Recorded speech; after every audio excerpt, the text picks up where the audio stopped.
দর্শক, আমন্ত্রণ সাম্প্রতিক বিষয়মুক্ত আলোচনার অনুষ্ঠান তৃতীয় মাত্রা দেখবার জন্য। বাংলাদেশের সর্বকালের সর্বশ্রেষ্ঠ সন্তান এদেশের মুক্তিযোদ্ধারা। আজকে আমাদের যিনি অতিথি, তিনি সেই শ্রেষ্ঠ সন্তানদের একজন। ৭১-এর মুক্তিযুদ্ধে যুদ্ধকে সংগঠিত করেছেন, সম্মুখ সমরে থেকে যুদ্ধ করেছেন। তার নামেই গঠিত হয়েছিল একটি বাহিনী। বাংলাদেশ বীরের জাতি। এই দেশে অসংখ্য বীর আছে। বঙ্গদেশে যেসব বীরা আছেন তাদের কারো সঙ্গেই বঙ্গবীর খেতাবটি যুক্ত হয়নি, তবে তার নামের সঙ্গে যুক্ত হয়েছে। তিনি বঙ্গবন্ধু শেখ মুজিবুর রহমানের যোগ্য উত্তরসূরিদের একজন বলে নিজেকে দাবি করেন। তার সঙ্গে ছিলেন, তার দলের সঙ্গে ছিলেন দীর্ঘদিন। শেষ পর্যন্ত সেই দলের সঙ্গে তিনি থাকেননি, অথবা দলটাকে ধরে রাখতে পারেননি। খুব খোলামেলা কথা বলেন বাংলাদেশ জাতীয় সংসদের বর্তমান সদস্য, কৃষক শ্রমিক জনতা লীগের সভাপতি। দর্শক মণ্ডলী, বুঝতেই পাচ্ছেন আজকে আমাদের অতিথি বঙ্গবীর কাদের সিদ্দিকী। কেমন আছেন আপনি? শারীরিকভাবে ভালো, কিন্তু সার্বিকভাবে ভালো নাই। দেশের অবস্থা ভালো না। দেশের বর্তমান প্রসঙ্গে আমরা পরে আসবো। আপনার সঙ্গে, আপনার নামের সঙ্গে বাংলাদেশের মুক্তিযুদ্ধের একটি গভীর সম্পর্ক রয়েছে। আমরা জানি যে আপনি সম্প্রতি একটি কথা উল্লেখ করেছেন যে মুক্তিযুদ্ধের পরে আপনি ১,০৪,০০০ অস্ত্র জমা দিয়েছিলেন। সেই অস্ত্রের আজকের বাজার মূল্য প্রায় ৭০০ কোটি টাকা। এই প্রসঙ্গে আমি পরে আসতে চাই। প্রথমে জানতে চাই যে মুক্তিযুদ্ধ যখন আপনি করেছিলেন তখন আপনার বয়স কত ছিল? তখনকার কোন চেতনা নিয়ে যুদ্ধ করেছিলেন? সেই সময়কার খানিকটা অনুভূতির কথা যদি। এটি বিজয়ের মাস, আমাদের মহান স্বাধীনতা যুদ্ধের বিজয়ের মাস, অহংকারের মাস, গৌরবের মাস। এই মাসে বিসমিল্লাহির রহমানির রহিম। আল্লাহর নামে শুরু করি। আমি আপনাদের চ্যানেল আই, আপনারা আমাকে অনেক দিন ধরবার জন্য চেষ্টা করেছেন, আজকে ধরেছেন। যুদ্ধের সময় বয়সটা কত ছিল এটা খুব গুরুত্বপূর্ণ বিষয় নয়, কিন্তু তবু মানুষ জানতো যে আমার বয়সটি খুবই কম ছিল, এবং অনেক মানুষ জানে যে তখন আমার বয়স কত ছিল। আমি কিন্তু আমার বয়স কত ছিল আমি জানতাম না। আমি জানতাম আমি কি ছিলাম, কিন্তু মানুষের বলে আমার বয়স 25 বৎসর ছিল। হয়তো হবে, 2-1 মাস কম হতে পারে, 2-1 মাস বেশি হতে পারে। যে চেতনার কথা বললেন, যে কোন চেতনায় মুক্তিযুদ্ধ করেছি বা যুদ্ধে কেন গিয়েছে, একজন মানুষ যখন তার সমস্ত প্রেম একত্রিত হয়, সমস্ত ভালোবাসা একত্রিত হয়, সমস্ত চাওয়া যখন একত্রিত হয়, এটা হওয়ার পরে একটি মানুষ যে কাজটি করে, আমার কাছে মনে হয়েছে আমি সেইটা করেছি, এবং সেটাই ছিল আমার মুক্তিযুদ্ধ। আমরা ধীরে ধীরে বঞ্চিত হচ্ছিলাম, আমাদেরকে অবজ্ঞা করা হচ্ছিল। আমরা পাকিস্তানিদের কাছে দ্বিতীয় শ্রেণীর নাগরিক ছিলাম, আমাদের কোনো মূল্যায়ন হয়নি। যে কারণে বাংলাদেশের আপামর জনসাধারণ সেই পরিবেশ থেকে মুক্তি চাচ্ছিল, এবং সেই মুক্তির, যেহেতু আমি তখন একজন যুবক ছিলাম, যুবকদেরই রক্ত দেওয়ার, যুদ্ধে যাওয়ার উপযুক্ত সময়, আমি সেই উপযুক্ত সময় অংশগ্রহণ করেছি। 1971-এ যে স্বপ্ন নিয়ে যুদ্ধ করেছিলেন,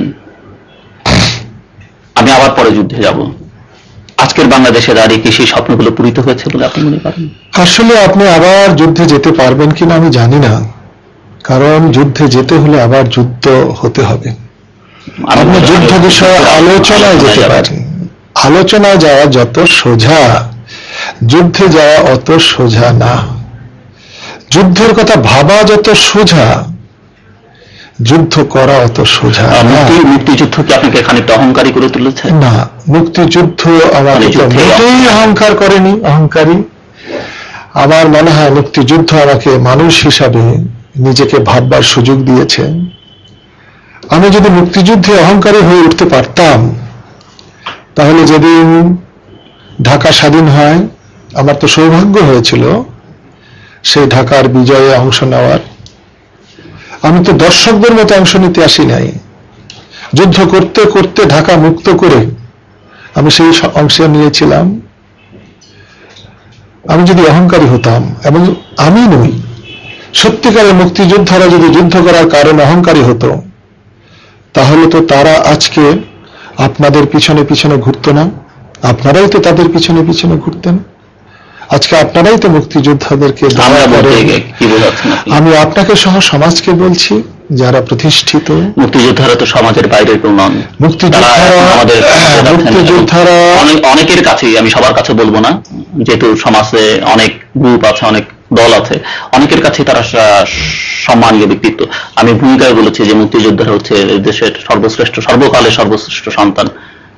বিষয়টা ভূমিকায় যতটা মানানসই, বাস্তবে ততটা মানানসই না। একজন মুক্তিযোদ্ধা তার যে দক্ষতা, যে যোগ্যতা, শিক্ষাগত যে যোগ্যতা থাকে বা সামাজিক যে অবস্থান থাকে, আপনার কাছে আসলে তাকে পিয়নের বেশি বড় আকারে দেখবেন না। এই যে আজকে আপনি আমার সঙ্গে কথা বলছেন, আমিও যদি সামাজিকভাবে টিকে থাকতে না পারতাম, তাহলে আমাকে আপনার সামনে হাজির করতেন না। তো এই কারণে এটা বলা যত সোজা, এটা বাস্তবে ততখানি না। বাস্তবে এটা অত্যন্ত কঠিন। এবং মুক্তিযোদ্ধারা যদি সমাজেরই একটি সম্মানিত অংশ হতো এবং সমাজের সর্বকালের শ্রেষ্ঠ সন্তান হতো, তাদেরকে যখন হত্যা করা হচ্ছে, সরকারের নারা জাগত, সমাজের নারা জাগত। সরকার সমাজ দুটোই সেক্ষেত্রে কিন্তু তাদের প্রতিক্রিয়া সেইভাবে ব্যক্ত করে নাই। আপনি যে ব্যর্থতার কথা বলছেন বা যে নেতিবাচক দিকের প্রতি ইঙ্গিত করছেন, আমি যদি বলি সেই ব্যর্থতাটা দায়ভার প্রধানত আপনাদের। হ্যাঁ, এরকমই বলে যারা স্বাধীন করেছেন, স্বাধীনতা পরবর্তীকালে দেশের নেতৃত্ব দিয়েছেন, এখনো দিচ্ছেন। আপনার এই দৃঢ় বক্তব্যের জন্য আমি ধন্যবাদ জানাই। এরকমই বলে, আমরা যুদ্ধ করেছি, যুদ্ধ করে দেশকে স্বাধীন করেছি, তারাই কেন দেশকে পরিচালনা করতে পারলেন না? এটা তো বলতেই পারেন। তারা যদি সত্যিই পরিচালনা করতে পারতেন, তারা যদি বিভ্রান্ত না হতেন, বিপদগামী না হতেন, তাহলে সত্যিই আজকের এই অবস্থা হতো না। তারা নিশ্চয়ই বিভ্রান্ত হয়েছিলেন। যুদ্ধ করাই যে একটি জাতির স্বাধীনতার শেষ কথা নয়, যুদ্ধের পরেও যে জাতির নিরাপত্তার জন্য, জাতির উন্নয়নের জন্য যোদ্ধাদের কাজ করতে হয়, বাংলাদেশের মুক্তিযোদ্ধারা এই জিনিসটি বুঝতে পারে নাই। এবং বাংলাদেশের মুক্তিযুদ্ধের সিংহভাগ ছিলেন গ্রামের মানুষ, অশিক্ষিত মানুষ, এবং তারা কূটকৌশল বুঝতো না, রাজনৈতিক চাল তারা বুঝতো না। যে কারণের জন্য যুদ্ধে জীবন দেওয়া নেওয়ার যখন সময়টা ছিল, তখন ছিল তারা সামনের কাতারে। সম্মান এবং সামর্থ্যের প্রশ্ন যখন এসেছে, তারা খুব সহজভাবে তাদেরকে পিছনের কাতারে ঠেলে দেওয়া সম্ভব হয়েছে। আমি বলতে চেয়েছি, মুক্তিযোদ্ধা নুরুল ইসলাম নামে একজন জিঞ্জিরাতে যার বাড়ি ছিল, আজ থেকে 4 বছর আগের ঘটনা অথবা 5 বছর, তাকে শত্রুপক্ষরা হত্যা করেছে তার বাড়িতে গিয়ে, তারপর তাকে বস্তাবন্দি করেছে, তারপর তাকে বস্তাবন্দি করে আগুন দিয়ে জ্বালিয়েছে। কিন্তু সমাজের জন্য চিৎকার করে নাই, সরকারের জন্য কোনো প্রতিক্রিয়া ব্যক্ত করে নাই। তাতে আমার মনে হয় আপনি যেটা বললেন, নিশ্চয়ই আপনি বলতেই পারেন। যুদ্ধের পরবর্তী পর্যায়ে আমি অনেক মানুষের কাছে শুনেছি যে যুদ্ধের সময় যখন ভারতীয় বাহিনী এলো, আপনারা কেন বাধা দিলেন না? এটা এই সময় শান্ত অবস্থায় বসে ভাবাই যায়। কিন্তু যুদ্ধের সময় দেশের প্রতিটি মানুষ ভেবেছে কবে মুক্তি হবে, কবে মুক্তি হবে। 1টা ঘন্টা আগে মুক্তি হলে তারা ভাবতো যে একটা ঘর বেঁচে যাবে, 10টা মা বোনের ইজ্জত বেঁচে যাবে। তাই সুস্থির অবস্থায়, শান্ত অবস্থায় অন্যের ত্রুটিটুকু ভাবাই যেতে পারে। মুক্তিযোদ্ধাদের ব্যর্থতা তো নিশ্চয়ই আজকে সময়। আপনি কেন মুক্তিযোদ্ধাদের অন্য একটি পক্ষ করে গড়ে তুলতে চাইছেন বা অন্য একটি পক্ষ হিসেবে চিহ্নিত করতে চাইছেন? আমি তো মুক্তিযোদ্ধাদের, যেখানে এই দেশটির জন্য যুদ্ধ করেছেন আপনারা, দেশটির জন্য, দেশের মানুষের জন্য, কল্যাণের জন্য, দেশটির স্বাধীনতার জন্য, সেখানে এই দেশের মানুষদের চাইছে মুক্তিযোদ্ধাদের আলাদা করতে চাইছেন কেন? আমার মনে হয় আপনার আর আমার অনুভূতিতে ভিন্নতা আছে কিছুটা। আমি তো তাদেরকে সম্পৃক্ত করেই দেখবার চেষ্টা করেছি। কিন্তু সমাজে যারা সমাজপতি, সমাজের নিয়ন্ত্রণ যাদের হাতে এসে যায়, তারা মুক্তিযোদ্ধাদেরকে ভিন্ন বলেই দেখবার চেষ্টা করেছে এবং তাদেরকে ভিন্নভাবেই সরিয়ে দেওয়া সম্ভব হয়েছে বলেই তারা রাজত্ব করতে পারছে। আপনি মুক্তিযোদ্ধাদের এই স্বাধীন দেশে হত্যা করবার কথা বলেছেন। আপনি বঙ্গবীর বীর উত্তম, স্বাধীনতা পরবর্তীকালে এদেশের মুক্তিযোদ্ধা, আমি বীর উত্তম বলেন, বীর প্রতীক বলেন,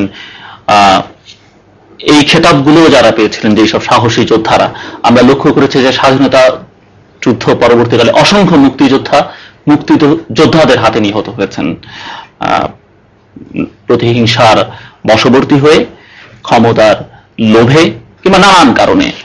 এই বিষয়টিকে আপনি কিভাবে ব্যাখ্যা করবেন? আপনি খুব সত্য কথা বলেছেন যে স্বাধীনতা যুদ্ধের পরে মুক্তিযোদ্ধাদের দ্বারা যে পরিমাণ মুক্তিযোদ্ধা নিহত হয়েছে, যুদ্ধের সময় পাকিস্তান হানাদারদের দ্বারা তত মুক্তিযোদ্ধা হয়তো নিহত হয় নাই। বাংলাদেশে পাকিস্তানিদের দ্বারা যে হত্যা হয়েছে সেটা সাধারণ মানুষ, নিরীহ মানুষ খুবই বেশি। যুদ্ধে মুক্তিযোদ্ধারা অত বেশি নিহত হয়নি এবং এটাও ছিল যুদ্ধ পরবর্তী সময়ে মুক্তিযোদ্ধাদেরকে দুর্বল করা, তাদেরকে শক্তিহীন করা, এবং যারা আমাদেরকে মুক্তিযুদ্ধে নিয়ে গিয়েছিলেন তাদের অনেকের এখানে অবদান আছে। যে মুক্তিযোদ্ধারা যদি সুসংগঠিত থাকে, তারা যদি একত্রিত থাকে এবং তাদের যদি মেধা থাকে, তাহলে সমাজ পরিচালনায় তাদের কর্তৃত্বের প্রশ্ন আসবে। এক্ষেত্রে আমি বলবো যে যারা নেতৃত্ব করেন তারা যথার্থই মুক্তিযোদ্ধাদেরকে দুর্বল করতে পেরেছেন। 71 সালে আপনার নামে একটি বাহিনী গঠিত হয়েছিল, কাদেরিয়া বাহিনী। সেই বাহিনীর গড়বার পটভূমিটা যদি খুব সংক্ষেপে বলেন। আমি খুব সংক্ষেপে এই কারণে বললাম যে আমাদের একটি নির্ধারিত সময় আছে, আপনার সঙ্গে অসংখ্য বিষয় নিয়ে আমরা কথা বলতে চাই। আমি লক্ষ্য করেছি আপনি যখন উপস্থাপন করেছেন তখন আপনি বলেছেন যে আমার নামে একটি বাহিনী গঠিত হয়েছিল, কিন্তু আমার নামটি তখন বলেননি। এটা আমার মনে হয়েছে যে এটা বর্তমান সমাজের প্রতিষ্ঠিত মানুষদের এটা একটা প্রবণতা যে আমাদের কথা যত কম বলা যায়। আমার নামে বাহিনী গঠিত হয়েছিল, এর আমার কোনো অবদান নাই, কারণ আমি তো কোনো বাহিনী গঠিত করি নাই। আমি যুদ্ধ করেছি এবং নিবেদিত প্রাণ হিসাবে যুদ্ধ করেছি। যুদ্ধের একটি সময়ে আমাদের দলকে মানুষের কাছে পরিচিত করা অথবা মানুষের আমাদের দল সম্পর্কে বলার সুবিধার্থে তারাই আপনি আমার নামকে জুড়ে দিয়ে আমার নাম হিসাবে বাহিনীর নাম দিয়েছিলেন। স্বাধীনতার পরপর কাদেরিয়া বাহিনী যখন বলা হতো আমার ভালো লাগতো না বেশি, কারণ আমি আমার নামে আমি জীবিতকালে তেমন কিছু চাই না। কিন্তু পরে আমি উপলব্ধি করলাম যে অত বিরক্ত লাগাটা ভালো নয়। ঈশ্বরচন্দ্র বিদ্যাসাগর বলেছিলেন যে নিজের ঢোল কখনো সখনো নিজেকেই পিটাতে হয়, নাহলে ঢোলটি ফেটে যেতে পারে। অন্যকে এটা দিলে দুষ্ট লোকেরা ঢোলটি ফাটিয়েও দিতে পারে। আজকে 6-7 বছর যাবত এটা আমার মনে হচ্ছে যে হ্যাঁ, কখনো সখনো এটা যখন হয়েছিল, এখানে হাজার হাজার মানুষ যখন সম্পৃক্ত ছিল, তাদেরকে তো শুধু আমার নামের জন্য আমি ছোট করতে পারি না, তাদের পরিচয় তো তুলে ধরার দরকার। এখানে এই বাহিনী গঠনের কোনো উদ্দেশ্য ছিল বলে আমার এখনো মনে হয় না। এই বাহিনীটি সৎভাবে সাধারণ মানুষের সুবিধার্থে তারাই এটাকে সৃষ্টি করেছিলেন, তারাই এটার নাম দিয়েছিলেন এবং তারাই এটাকে লালন পালন করেছেন। আপনি কি ওই ঢোল বাজাবার কথা চিন্তা করছেন? আপনি বলছেন যে 6-7 বছর যাবত, আমরা তো দেখছি আপনি ঢোল ধরছেনও না। আমি এখন দেখছি অনেক ঢোল, মানে দক্ষ ঢোল বাদক এখনো আছে, যার মধ্যে আপনাকে একজন আমি ধরে নিতে পারি। আপনি মুক্তিযুদ্ধের প্রসঙ্গে এবং তৎপরবর্তীকালে আপনার অনেক ক্ষোভের কথা এখনো প্রকাশিত হয়েছে এই সমাজের প্রতি, রাষ্ট্রের প্রতি নানান ক্ষোভ একজন মুক্তিযোদ্ধা হিসেবে। আমার ধারণা সম্ভবত বাংলাদেশের মুক্তিযোদ্ধা যারা যুদ্ধ করেছেন সরাসরি, তাদের মধ্যে যারা সম্মান পেয়েছেন অন্তত স্বীকৃতি প্রকাশ্যে, আপনি তাদের মধ্যে অন্যতম একজন। আপনি বীর উত্তম খেতাব পেয়েছেন, আপনি উপাধি পেয়েছেন বঙ্গবীর, আপনাকে বাঘা সিদ্দিকীও বলা হতো, এখন অনেকে বলেন। আপনি কি মনে করেন না যে এগুলো এই যে মানুষের ভালোবাসা, স্বতঃস্ফূর্ত সম্মান, এরপর আপনার আর কোনো ক্ষোভ, রাগ, দুঃখ এগুলো থাকা উচিত এই মাপের একজন মানুষের? আমি তো অনেক বেশি পেয়েছি, আমি যা নই তার চেয়ে অনেক বেশি পেয়েছি। আমি বেশি পেয়েছেন বলিনি, আমি বলছি অন্যদের তুলনায় আমি অনেক বেশি পেয়েছি। কিন্তু যাদের পাওয়ার কথা, যাদের জন্য আমি পেয়েছি, তারা কিছুই পায়নি। ক্ষোভটা আমার সেইখানে। আপনি আমার বঙ্গবীর নিয়ে যান, খেতাব আপনি নিয়ে যান, আপনি আমার যা যা আপনার কাছে মনে হয় যেটা একটা বেশি দেওয়া হয়েছে বা দেওয়া হয়েছে, এটা সব নিয়ে যান। নিয়ে যে যাদের জন্য আমি এগুলো পেয়েছি তাদেরকে একটু সম্মান করেন, তাদেরকে একটু সম্মান দেন। নিশ্চয়ই আপনি আমাকে বীরুত্তম খেতাব দিয়েছেন। একটি জাতিতে বীরুত্তম খেতাব এই জাতির জন্য সর্বশ্রেষ্ঠ বীরত্ব সূচক খেতাব। এবং আমি মনে করি মুক্তিযুদ্ধে যোদ্ধাদেরই যাদের খেতাব দেওয়া হয়েছে তাদের জন্য এটা নির্দিষ্ট থাকা দরকার। এই খেতাবটি বর্তমানে কখনো খাগড়াছড়িতে, কখনো বা নীলফামারীতে কোনো গোলাগুলির জন্য তাকে কাউকে দেওয়ার কথা না, উচিত না। সেই খেতাব যে দিয়েছেন, দেওয়ার পরে যারা খেতাব পেয়েছে তাদেরকে রাষ্ট্র কোনো সম্মান করে? একটা পুলিশ রাস্তায় দেখলে তাকে সালাম করে? আপনি বলবেন কাদের সিদ্দিক আপনাকে করে। আমি কাদের সিদ্দিক এই জন্যই করে, আমি যদি 4.5 ফুট লম্বা হতাম তারপর আমি খেতাব পেতাম, ওকে দেখে করতো না। সমাজে যাকে চিনত না তাকে দেখে করতো না। আমি চাই সুসংগঠিতভাবে রাষ্ট্রের যে দায়িত্ব সেটা রাষ্ট্র পালন করুক। আমি সংসদে প্রস্তাব করেছিলাম যে একজন মুক্তিযোদ্ধা যার স্বীকৃতি আছে সে অপরাধ করতেই পারে, যদি করে তাকে যদি কারাগারে নেওয়া হয়, তাকে প্রথম শ্রেণীতে রাখলে বাংলাদেশ তো ধ্বংস হয়ে যাবে না? কিন্তু তাকে পিঠমোড়া দিয়ে নিতে হয়। পুলিশ তাকে 2টো লাথি মেরে তারপরে গ্রেফতার করে যদি শোনা মুক্তিযোদ্ধা। তাহলে কি সম্মান দেওয়া হয়েছে? আমাকে দেওয়া হয়েছে, ওটা নিয়ে নেন। কিন্তু আমি চাই সত্যিকার অর্থে মুক্তিযোদ্ধাদের যতটুকু পাওনা সম্মান তাকে দিন, কিন্তু তা দেওয়া হয়নি। যেহেতু সরকার দেয়নি, কোন সরকার দেয়নি, সরকার তো মুক্তিযোদ্ধাদেরকে বিক্রি করে। আজকে খালেদা জিয়ার সরকার করছে, গতকালকে হাসিনার সরকার করেছে, তার আগে আরো সরকার করেছে। এবং শ্রেষ্ঠ মুক্তিযোদ্ধা, সর্বকালের শ্রেষ্ঠ সন্তান বলে ওরা যাতে রুখে না দাঁড়াতে পারে, আগ্নেয়গিরির মতো গর্জে উঠতে না পারে, এটাই বলার একটা ব্যবস্থা হয়েছে। 71-এর বাঘা সিদ্দিকীকে আজকেও বাঘের মতো গর্জন করতে পারছে বলে আপনি মনে করেন? আপনি কি আমাকে তিরস্কার করছেন? মোটেই না। আমি আপনার সুন্দর চেহারা মনে হচ্ছে আপনি আমাকে তিরস্কার করছেন না, করা উচিত না। কিন্তু অধিকাংশরাই এরকম তিরস্কার করে। মানুষ আমার নামটা বাঘা সিদ্দিকী দিয়েছিলেন, আমি বিড়াল ছিলাম না হয়তো, যখন অনেক মানুষ যাদের পালিয়ে যাওয়ার কথা ছিল না তারা চলে গিয়েছিল। আমি একটি প্রতিরোধ গড়ে তুলেছিলাম এবং তুলতে পেরেছিলাম বলেই বাংলাদেশ স্বাধীন হয়েছিল বলেই আপনি ওখানে, আমি এখানে বসেছি। তো আমি তো তখনও গর্জন করি নাই, এখনো গর্জন করি নাই। তখনও কাজ করেছি, এখনো আমি কাজ করছি। এবং আপনি নিশ্চয়ই দেখতে পাচ্ছেন যে মানুষের ভালো লাগার মতো আমি কাজ করার চেষ্টা করছি, এবং যতক্ষণ আমার শ্বাস থাকবে ততক্ষণ আমি ওই কাজটি করে যাব। 71-এর মুক্তিযুদ্ধ পরবর্তীকালে অনেক বিতর্কের জন্ম দিয়েছে। এই যুদ্ধের নেতৃত্ব কে দিয়েছেন, এই যুদ্ধের ঘোষণা কে দিয়েছেন, নানান বিষয় নিয়ে বিতর্ক আছে। আমি সেগুলো আপনার কাছে নতুন করে উচ্চারণ করবার দরকার আছে বলে মনে করি না। আপনি যদি আপনার বিবেচনা থেকে সেই বিতর্কের কিছুটা অবসান করেন। দেখুন, এই ক্ষেত্রে এই বিতর্কটা থাকার কথা ছিল না। 33 বছর হয়ে গেছে। আপনি আজকে এই প্রোগ্রামের উপস্থাপক, আপনি প্রোগ্রামটা করছেন, কিন্তু আপনার এই চ্যানেলে এই প্রোগ্রামটা সম্পর্কে যিনি ঘোষণা দেবেন তিনি কর্তৃত্বের অধিকারী না। কর্তৃত্বের অধিকারী আপনি। মুক্তিযুদ্ধটা একদিনে হয়নি, এটি দীর্ঘদিনের রাজনৈতিক প্রক্রিয়ার ফসল। এবং সেই সময় আমিও নেতা ছিলাম না, আজকে আমার বন্ধু জিয়াউর রহমানকে স্বাধীনতার ঘোষক হিসাবে যে বলা হচ্ছে, তিনিও নেতা ছিলেন না, তারও কোনো কর্তৃত্ব ছিল না। বাংলাদেশের 7.5 কোটি মানুষ বঙ্গবন্ধু শেখ মুজিবকে কর্তৃত্ব দিয়েছিলেন এবং বঙ্গবন্ধু শেখ মুজিব তার কর্তৃত্বে আমাদেরকে নেতৃত্ব করেছেন। এটি একেবারে ধ্রুব সত্য এবং স্পষ্ট। জিয়াউর রহমান চট্টগ্রাম বেতার কেন্দ্র থেকে স্বাধীনতার ঘোষণা পাঠ করেছেন, এটাও দিবালোকের মতো সত্য। একটি ঘোষণাকে পাঠ করা, একটি ঘোষণা দেওয়ার মধ্যে পার্থক্য আছে।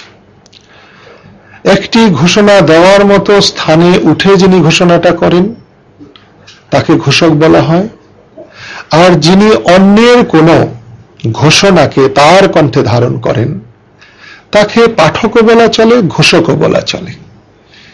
তিনি জিয়াউর রহমান এই অর্থে তিনি একজন প্রকৃত অর্থেই যে ঘোষণায় যাতে উদ্বেলিত হয় বা ঘোষণা দিতে পারেন সেই অর্থে পরিপূর্ণভাবে স্বাধীনতার ঘোষক তিনি নন। কিন্তু যে প্রেক্ষাপটে তিনি ওই ঘোষণাটি পাঠ করেছিলেন অথবা ঘোষণাটি দিয়েছিলেন সে প্রেক্ষাপটটি ছিল অত্যন্ত গুরুত্বপূর্ণ। সেই সময় যুদ্ধ শুরু হয়েছিল, সেই যুদ্ধে সশস্ত্র বাহিনীর যারা তাদের প্রতি তাদের কথা শোনার জন্য দেশ তৈরি হয়েছিল। সেই ঘোষণাটি নিঃসন্দেহে জিয়াউর রহমান পাঠ করেছেন অথবা ঘোষণা দিয়েছেন, অথচ সেই ঘোষণার মধ্যে জিয়াউর রহমান নিজের কণ্ঠে বলেছেন আমি বঙ্গবন্ধু শেখ মুজিবুর রহমানের পক্ষ থেকে, এবং সেখানে গ্রেট লিডারও ওখানে একটি শব্দ আছে। তো এটার অর্থ বাংলাদেশের মানুষ বোঝে না, আমি তা মনে করি না। জিয়াউর রহমানের সমর্থকরা যদি মনে করেন যে জিয়াউর রহমান স্বাধীনতার মহান ঘোষক, এই অর্থে বলে জিয়াউর রহমানকে আরো বড় করা যাবে, আমি তাদের সঙ্গে একমত হতে পারি না। যে তারা জিয়াউর রহমানকে খুব বেশি বড় করতে পারছেন বলে আমার মনে হয় না। বঙ্গবন্ধুর সহকর্মী হিসেবে জিয়াউর রহমান মুক্তিযুদ্ধে অংশগ্রহণ করেছিলেন, সহকর্মী ঠিক ওই অর্থে নয়, বঙ্গবন্ধুর আহ্বানে বা বঙ্গবন্ধুকে দেখে হয়ে অনুপ্রাণিত হয়ে। সেই জিয়াউর রহমান স্বাধীনতার ঘোষক বলে প্রচারিত অথবা প্রতিষ্ঠিত জিয়াউর রহমানের চেয়ে অনেক ঊর্ধ্বের মানুষ হবেন বাংলাদেশের মুক্তিযুদ্ধের প্রেক্ষাপটে। এখন যদি এটাকে আমরা একেবারে মেনে নেই, প্রতিষ্ঠিত হয়ে যায় যে জিয়াউর রহমানের স্বাধীনতার ঘোষক, তাহলে 70-এর নির্বাচনকে খুঁজে পাওয়া যাবে না, 71-এ বঙ্গবন্ধু শেখ মুজিবের 7ই মার্চের ঘোষণাকে বা বাণীকে বা আহ্বানকে খুঁজে পাওয়া যাবে না, এবং কিছু বছর পরে মুজিবনগর সরকার পাওয়া যাবে না, এবং তারপরে মুক্তিযুদ্ধ পাওয়া যাবে না। যদি মুক্তিযুদ্ধকেও না পাওয়া যায় সেই দিন জিয়াউর রহমানকেও পাওয়া যাবে না, কারণ যুদ্ধ না থাকলে তো তার ঘোষণাই থাকে না। সেই অর্থে এটা তাদের অতি উৎসাহীরা যেভাবে করার চেষ্টা করছে, আমার মনে হয় তাদের চৈতন্য উদয় হলে তারাও এটাকে ঠিক আনবার চেষ্টা করবেন। এই অর্থে এই ক্ষেত্রে আমি বলবো যে আজকে জিয়াউর রহমানকে খুবই তাচ্ছিল্য করা হয়, একজন মুক্তিযোদ্ধা হিসাবে এই ধরনের তাচ্ছিল্য পাওয়ার তার উচিত না। বঙ্গবন্ধুকে খুব বেশি সমালোচনা করা হয়, জিয়া ভক্তরাই বরঞ্চ বেশি করেন। বঙ্গবন্ধুকে মুছে ফেললে আমরা খুব বেশি স্পষ্ট থাকবো বলে আমি মনে করি না। আপনি স্বাধীনতা ঘোষণার তাৎপর্যের কথা বলছিলেন। বঙ্গবন্ধু স্বাধীনতা যুদ্ধের নেতা, স্থপতি, তার নেতৃত্বে তার ঘোষণায় অনুপস্থিত থাকলেও 9 মাসে তার নেতৃত্বে যুদ্ধ হয়েছে, মানুষ তাকে নেতা হিসেবে বরণ করে নিয়েছে, এটি ঠিক। কিন্তু ধরা যাক বঙ্গবন্ধুর বাইরে যদি এই ঘোষণাটি অন্য কেউ দিতেন বা অন্য কেউ দিলেন না কেন, বা জিয়াউর রহমানের ঘোষণাটি দেওয়ার মধ্যে কোনো বিশেষত্ব আপনি আছে কিনা বলবেন? না, আজকে তো আপনি যেমন তো দলের ছিলেন না, আজকে তো আপনি আমাকে এখানে নিয়ে এসেছেন, আমাকে গুরুত্বপূর্ণ মনে করেছেন বলেই, মানুষ আমার কথাটা নিতে চায় বলেই, এবং কিছুক্ষণ আগে আপনার যে বেদান মুখ আমি দেখেছি, তো আমাকে আপনার প্রয়োজন। ঠিক মুক্তিযুদ্ধের সূচনাকালে 25শে মার্চ যখন পাকিস্তানিরা ঝাঁপিয়ে পড়ে, আমাদের নেতারা খুব বেশি বুদ্ধিহীন ছিলেন তা নয়, তারা যথেষ্ট বুদ্ধিমান ছিলেন। না হলে 9 মাসে নেতৃত্ব করে দেশকে স্বাধীন তারা করতে পারতেন না। তারা দেখেছিলেন যে একজন সেনাবাহিনীর সদস্য যদি এই ঘোষণাটি পাঠ করে তাহলে এর গুরুত্ব অনেক বেশি হবে। এই ঘোষণা জিয়াউর রহমান একাই শুধু পাঠ করেন নাই, এই ঘোষণা আরো 2-3 জনে পাঠ করেছিলেন চট্টগ্রাম বেতার কেন্দ্র থেকে। সেটা মানুষের মনে নেই। একজন সেনাবাহিনীর সদস্য যখন পাঠ করেছেন তখন সেটা তার মনে আছে, এবং সেটা বারবার বাজানো হয়েছিল বলেই এটা গুরুত্বটা অনেক বেশি হয়েছিল। যখন যাকে দিয়ে কাজ করানো দরকার তাকে দিয়ে কাজ করালে ফল ভালো পাওয়া যায়। যুদ্ধের পরে অস্ত্র জমা দিয়েছেন আপনি, সম্প্রতি হিসেবটিও দিয়েছেন, 1,04,000 অস্ত্র জমা দিয়েছিলেন, যার আজকের বাজার মূল্য 700 কোটি টাকা। কোন প্রেক্ষিতকে মাথায় রেখে সেদিন অস্ত্রগুলো জমা দিলেন? আমি ভাবছিলাম যে আপনি বোধহয় অন্যরকম কিছু বলবেন। সেই সময় তো বঙ্গবন্ধু শেখ মুজিবুর রহমান আমাদের নেতা ছিলেন, তার নেতৃত্বে আমি যুদ্ধ করেছি। এটা সত্য যে তিনি একটি অস্ত্র আমাকে দিয়ে যান নাই, কারণ তিনি অস্ত্র দেওয়ার নেতা ছিলেন না, তিনি গণতন্ত্র কায়েমের নেতা ছিলেন। অস্ত্রের প্রয়োজন হয়েছিল, আমরা অস্ত্র সংগ্রহ করতে পেরেছিলাম। তো সেই সময় যেহেতু বঙ্গবন্ধুর নেতৃত্বে আমরা যুদ্ধ করেছি, বঙ্গবন্ধু আমাদের কাছে অস্ত্র চেয়েছেন, আমরা অস্ত্র দিয়েছি। এবং স্বাধীন দেশে অস্ত্র দেখিয়ে দেশ চলে না, স্বাধীন দেশে অস্ত্র বুঝে রাখতে হয়, অস্ত্রখানায় রাখতে হয়। যদিও এখন দুষ্কৃতিকারীদের অনেক অস্ত্র বাইরে আছে, সরকারি প্রশাসনের যারা শৃঙ্খলা বাহিনী তাদের অস্ত্র বেশ বাইরে আছে। একটা স্বাধীন দেশে এত অস্ত্র বাইরে থাকা উচিত না। সেই অর্থে বঙ্গবন্ধু যখন দেশে ফেরার পরে আহ্বান করেছেন অস্ত্র জমা দেওয়ার, আমি দিয়ে দিয়েছি। আমি যে 1,04,000 অস্ত্র জমা দিয়েছি এটা সাম্প্রতিক কালের কথা নয়, এটা অনেক কালের কথা। হয়তো আপনি শুনেছেন এখন, কিন্তু এটা একটা দালিলিক ব্যাপার। আমি বলেছি যে এই অস্ত্রগুলোর দাম অনেক, আরো বেশি হতে পারে, আমি তো অস্ত্র ব্যবসা করি না, কিন্তু একেবারে বাজারে না বিকলেও এর চেয়ে কাছাকাছি একটা দাম হবে। আমি এইটা বোঝাবার চেষ্টা করেছি যে অস্ত্রগুলো যেমন আমি টাকা দিয়ে কিনি নাই, অস্ত্রগুলো দেওয়ার সময় আমি টাকাও চাই নাই।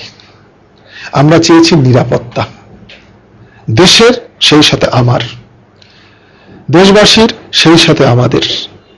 সেই জিনিসটা এখন পরিপূর্ণভাবে হয় নাই বলেই কথাটি আমি ওইখানে উচ্চারণ করেছি। সত্যিকার অর্থে আমরা যদি চালাক হতাম, কায়েমি স্বার্থ বুঝতে পারতাম, যদি অস্ত্র না দিতাম, তাহলে মুক্তিযোদ্ধাদের সঙ্গে এরকম অনাদরের আচরণ করা যেত না। মুক্তিযোদ্ধাদেরকে গুরুত্ব দিতে হতো।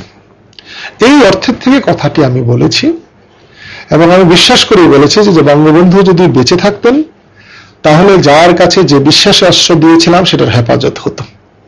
এখন তিনি নেই, সেটার হেফাজত হচ্ছে না, মানুষ প্রতিরোধ করতে পারছে না, দাঁড়াতে পারছে না। 16ই ডিসেম্বরের আগ পর্যন্ত যুদ্ধ করেছেন, দেশ স্বাধীন করেছেন। 16ই ডিসেম্বরের পরে স্বাধীন বাংলাদেশে আপনার নিজের ব্যক্তিগত ভূমিকাগুলো কি ছিল, কি করেছেন আপনি? মানুষ যা করে, একজন ভালো মানুষ যা করে আমি তাই করবার চেষ্টা করেছি। যে মানসিকতা নিয়ে আমি যুদ্ধ করেছি, যুদ্ধের পরবর্তী আজ পর্যন্ত সেই মানসিকতা নিয়ে আমি চলবার চেষ্টা করেছি। আমি আরামে গা ভাসিয়ে দিই নাই। স্বাধীনতার পর দেশে যখন যেখানে প্রয়োজন হয়েছে আমি সেখানেই ছুটে গিয়েছি। স্বাধীনতার পর আমার মনে হয়েছিল সিলেটে আমি একটা যুদ্ধ করতে গিয়েছিলাম, একটি বিরাট ঘূর্ণিঝড়ের মধ্যে সিলেট ভেসে গিয়েছিল। আমরা প্রায় 2 মাস ব্যাপী সেখানে ত্রাণ কার্য পরিচালনা করেছি। সেখানে অনেকে জানতো না যে কাদের সিদ্দিকী জিনিসটা কি। পানিতে নামতে, ঘরে উঠতে কখনো হয়নি। মানিকগঞ্জের জামশা ঘূর্ণিঝড়ে একবার একদম বিলীন হয়ে গিয়েছিল, সেখানে আমি কাজ করতে গেছি। আমি যখন রাজনৈতিক কর্মী হিসেবে মুক্তিযুদ্ধে গিয়েছিলাম, মুক্তিযুদ্ধের পরে আবার আমি রাজনীতি করেছি। এরপরে বঙ্গবন্ধু মারা গেছেন, তার প্রতিবাদ করেছি। সেই প্রসঙ্গে আমি পরে আসছি, আমি ওই সময় এই কারণগুলোর জন্য একটি মানুষ, সৎ মানুষ যা করতে পারে আমি তা করেছি। সৎ মানুষ, ভালো মানুষদের নিয়ে অনেক কথাবার্তা হয়, আপনাকে নিয়ে হয়তো অনেক রকম কথাবার্তা হয়েছে, ভালো মন্দ বা এর কোনো কিছু কি আপনাকে স্পর্শ করেছে, বা সেগুলো আপনি নিশ্চয়ই জানেন, মানে যা কথা হচ্ছে আমার চেয়ে আপনি অনেক বেশি জানেন। আপনাকে তো স্বাধীনতা দেওয়াই হয়েছে যে যদি আপনার কোনো প্রশ্ন করার থাকে যে কোনো ধরনের আপনি নিশ্চয়ই করতে পারেন। একটা জিনিস জানবেন, সত্য কখনো চাপা থাকে না, কিছু সময় হয়তো থাকে, দীর্ঘ সময় এটা থাকে না, এবং একটা সময় সত্য বেরিয়ে আসে। সত্য এমন জিনিস যে এই পৃথিবীতে অনেক বড় বড় ট্যাঙ্কার হয়েছে, আমি শুনেছি 2 lakh 3 lakh ton petrol diesel carry করতে পারে, এরকম ট্যাঙ্কার। এগুলোকে চুরি করে লুকিয়ে ফেলা যায়। আমি পেপারে পড়েছি 2-3টাকে লুকিয়ে ফেলার কথাও দেখেছি। কিন্তু মায়ের পেটে বাচ্চা আসলে ওটাকে লুকানো যায় না। ঠিক তেমনি সত্যকে লুকানো যায় না। মায়ের পেটে বাচ্চা আসলে সে জীবিত অথবা মৃত, সে ভূমিষ্ঠ হবেই।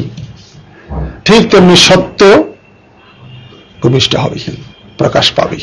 মানে আপনার কি অসত্য কথা অনেক আলোচিত হয়েছে আপনাকে নিয়ে, সেরকম? আমাকে নিয়ে অধিকাংশই অসত্য কথা আলোচনা হয়েছে। কারণ দুর্ভাগ্য, আমরা যে মফস্বলের মানুষ, তো আমরা শহরকে দেরিতে আমরা চিনতে পেরেছি। বাংলাদেশে মফস্বলই কিন্তু প্রধান। তো মফস্বলের মানুষকে যুদ্ধের সময় যখন শহর থেকে পালিয়ে যায়, ওরা মফস্বলে গিয়ে আশ্রয় নেয়। আবার যুদ্ধ শেষ হলে ওরা যখন সব এসে ঢাকার বড় বড় শহরে বা অন্যান্য শহরে ভালো ভালো বাড়িতে ওঠে, যুদ্ধের সময় বা বিপদের সময় যারা আশ্রয় দিয়েছিল নিজের ঘরটাকে ছেড়ে দিয়ে, তাদেরকে ওরা চিনতে পারে না, গেটের বাইরেই রাখে।